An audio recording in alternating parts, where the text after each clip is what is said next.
in the final days of her life. Hurrem Sultan, once the most powerful woman in the Ottoman Empire, vanished. No letters, no visitors, no goodbyes. It was as if the woman who had shaped the fate of empires had simply evaporated. Servants whispered about a locked chamber in the harem. Guards were suddenly reassigned. Even her own sons weren't allowed near her. And then, just like that, she was dead. No cause. No public mourning. Her funeral was so quiet, it was almost as if the empire was glad she was gone. But here's the thing. Hurrem Sultan didn't live her life quietly. She schemed. She wrote. She conquered. So why would her death be any different? Some believe she was hiding something. A letter. A name. A plan to control the empire, even after death. And what's more disturbing, the very people who wanted her gone, they started to disappear too. What did Hurrem know? What was she hiding? And why did she take her final secret to the grave? Let's go back to the last days of Hurrem Sultan and uncover what history tried to bury.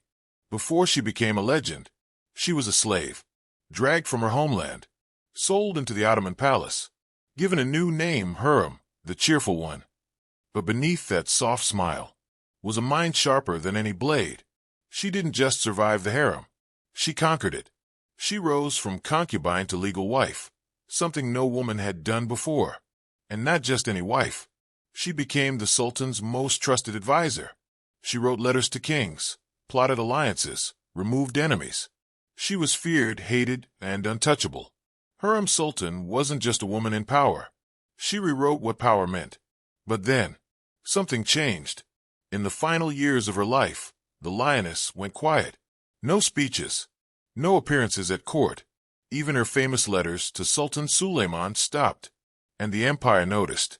The official records, which once mentioned her almost daily, fell eerily silent after the year 1557. At first, people assumed she was sick. Age. Fatigue.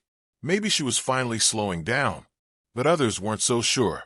Because for someone who ruled with such precision, who played the political game better than anyone else, this sudden retreat didn't feel accidental. It felt orchestrated, like the calm before a storm, like a player stepping back from the board, not because they're losing, but because they're about to deliver checkmate. Behind closed doors, the palace grew colder. Whispers of late-night meetings, sudden changes in guards, entire hallways sealed off. Even her own children, Selim, Bayezid, had trouble reaching her. So the question is, did Hurrem know something was coming? Was she hiding because she was afraid? Or was she preparing something no one would see coming? Either way, one thing is certain. She didn't fade into history. She disappeared on purpose. And it wasn't the end of her story. It was the beginning of her final move. For most of her life, Hurrem Sultan spoke to the world through ink and parchment. Her letters, written in delicate calligraphy, weren't just messages. They were weapons, declarations of loyalty, or veiled threats. She used them to command armies, manipulate politics, and, above all, control the Sultan's heart. Suleiman would sometimes be away from her for weeks. But no matter where he went, he received her words. Every single day. Until suddenly, he didn't. In the final 2 years of her life, Hurrem's voice, so constant, so calculated, fell completely silent. Her letters stopped. Not reduced. Not delayed. Gone. Historians scrambled to explain it. Some believed she had fallen from power, replaced, ignored, or worse, imprisoned by her rivals. Others thought her health had deteriorated so rapidly that she couldn't even hold a pen. But here's the part that doesn't make sense. Even on her sickest days, Hurrem still wrote. Even during war, scandal, betrayal, she always had something to say. So why now would she say nothing? Unless she wasn't unable to write. She was choosing not to. And that brings us to the legend. Buried deep in the memoirs of an Ottoman scribe, there's a whisper of a final letter. It was said to be addressed not to Suleiman, but to her son, Selim. A personal, handwritten note, delivered in the middle of the night, and sealed with a golden signet she had never used before. No one ever saw what it said, and according to palace rumor, Selim burned it minutes after reading it. So what was in that letter? Some believe it was a farewell, a mother's blessing to the son who would one day wear the crown. But others believe it was a warning, because around that same time, tensions inside the palace were boiling over. Mustafa, the Sultan's eldest son and favorite heir, was growing more powerful by the day. He was beloved by the army, respected by the people, and seen by many as the true future of the empire. Selim, by contrast, was weaker, less liked. Even his own siblings doubted his strength. So, what if Hurrem saw what was coming? What if she knew that after her death, Mustafa would rise, and her sons would fall? What if that letter was a final set of instructions, a coded message, a political strategy, or worse, a call to eliminate a threat before it was too late? The kind of decision only a mother and a master strategist could make. Because remember, Hurrem didn't fight her entire life just to watch it all collapse after she was gone. She planned everything, every alliance, every betrayal, every move. Why should her death be any different? And so, that missing letter became more than just a rumor. It became a ghost, a silent shadow over Selim's reign, a single piece of parchment that may have changed the fate of an empire. And if it ever surfaces, it might reveal the darkest truth of all, that even in death, Hurrem Sultan was still pulling the strings. By the end of her life, Hurrem Sultan had seen more than most men could in a lifetime of war.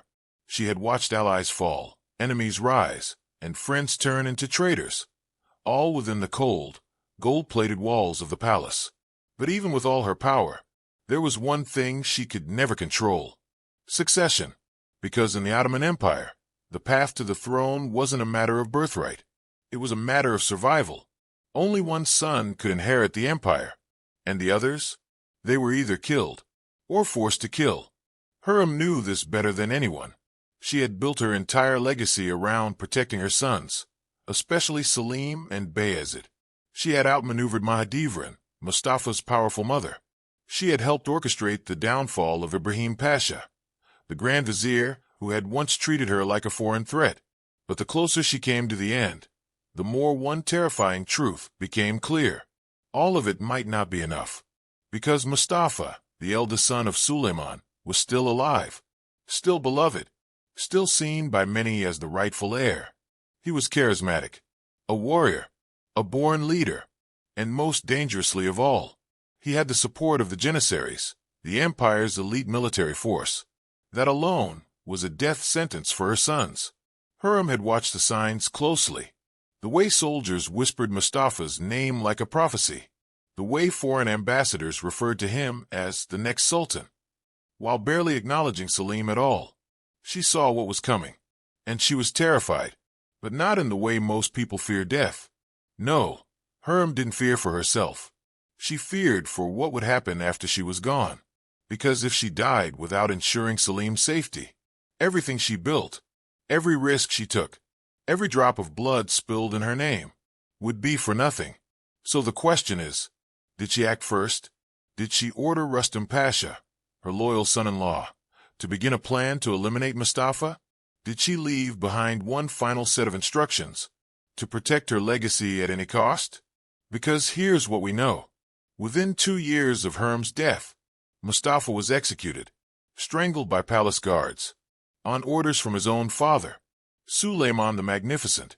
But many historians believe that decision wasn't Suleiman's alone.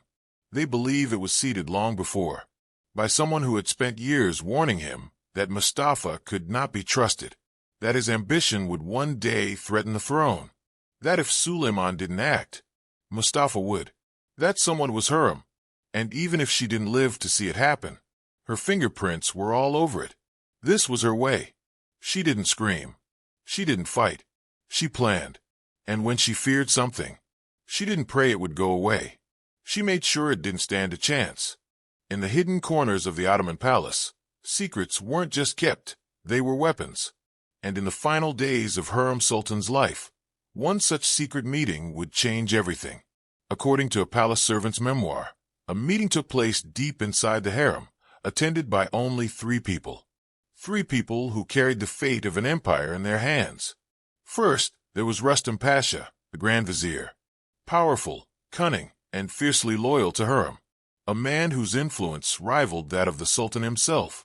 Then there was Selim, Hurrem's son, a prince in the shadow of the throne, hungry for power, and the focus of his mother's unrelenting ambition. And finally, a mysterious messenger. No name, no identity, just a shadow, slipping between the corridors of power. Some say this figure was a courier sent to carry Hurrem's last commands beyond the palace walls, commands that would shape the future in silence. What was said inside that room? No one knows. The walls kept their silence.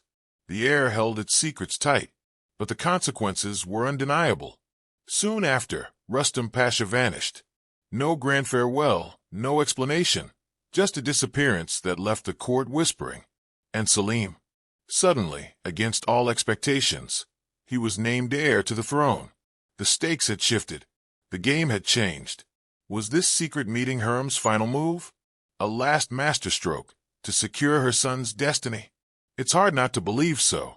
In a world where power is bought with blood and loyalty, where alliances shift like sand, Hurrem's whispered plans may have been the quiet storm that swept away her rivals. A mother's fierce determination, a queen's calculated gamble, and the shadow of that night still lingers, reminding us that sometimes the most powerful acts happen not in public, but in silence. Because behind closed doors, history is written in whispers, and Hurrem's whispers changed the course of an empire forever. April 15th, 1558, the day Hurrem Sultan died. But unlike the powerful woman she was, the day passed almost without notice. No royal funeral bells tolled through the vast halls of Topkapi Palace. No crowds gathered to mourn the woman who had reshaped an empire. No public displays of grief. No grand speeches from Sultan Suleiman himself.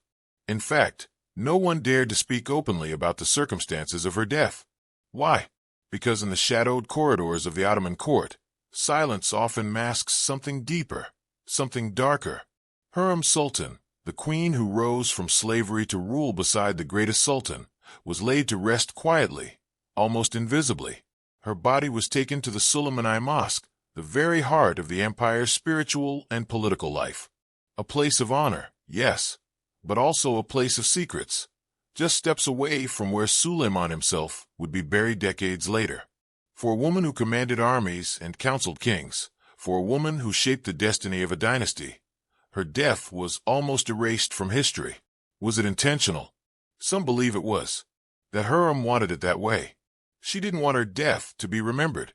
No grand memorials. No mourning parades. Instead, she wanted history to remember her life, the power she wielded, the legacy she left behind. She wanted to be remembered for what she accomplished, not how she died. And maybe, just maybe, that silence was her final message. A reminder that true power isn't about spectacle. It's about control, even in death. So, while the empire moved on without public fanfare, Hurrem's shadow lingered, quiet, unyielding, and eternal. Because some queens don't just fade away. They vanish, leaving behind mysteries that echo through the ages. We will never know what Hurrem whispered in that final hour. The words she spoke, lost to time. Her last secrets buried deep beneath the stones of the Suleimani Mosque. And that silence, it speaks volumes. Because sometimes, the most powerful move is the one no one ever hears. She left behind no farewell letter, no confession, no final message to the world. Only whispers in the shadows, echoes that linger in empty halls. A sealed wax letter, rumored to exist, still hidden, unread, locked away from curious eyes. What was inside? A warning? A plea? A command? We can only guess. But in that absence, in that silence, lies a quiet power. A power that outlasts any throne or crown. Because Hurrem Sultan was a woman who understood the true nature of influence. Not just in life, but in death. And even as her body rests beneath the cold marble, her story refuses to be silenced. Imagine the Sultan, Suleiman the Magnificent, reciting a poem, a lament for the woman who shaped his reign. Even in death, your silence speaks louder than 1,000 words. It's a haunting line, a reminder that sometimes the loudest voices are those we never hear, that the deepest secrets are the ones kept just out of reach. Hiram's silence is a final act of defiance, a last game played in the shadows, ensuring that her power, her legacy, could never be fully unraveled. The queen who conquered empires with words, with strategy, with will, chose to keep her greatest secret forever hidden. And maybe that is the truest form of strength, to hold the final truth alone, beyond the reach of time, of history, and of those who seek to understand. Because some stories are meant to be told. They're meant to be felt. In the silence, in the darkness, in the space between what is said and what is left unsaid.